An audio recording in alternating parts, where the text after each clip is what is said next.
Habang abala ang pulisya sa pagbabantay at pagpapanatili ng seguridad sa kasagsagan ng paggunita ng undas sa reyon ng Bicol, hindi rin pinalampas ng mga operatiba ng Tabaco City Police ang pagkakataon para masakote ang isa sa matagal ng pinaganap na wanted sa lungsod.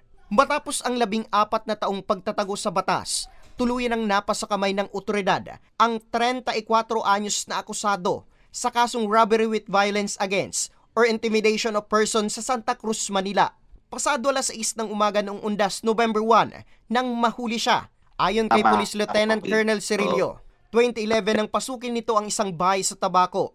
Pero sa gitna ng panloloob, nahuli siya ng may-ari ng bahay dahilan para saktan niya ito at pagbantaan. Pasok siya no, sa isang bahay at may tao doon and nasaktan niya. No? Hinampas niya ng kahoy at tinutukan ng patalim.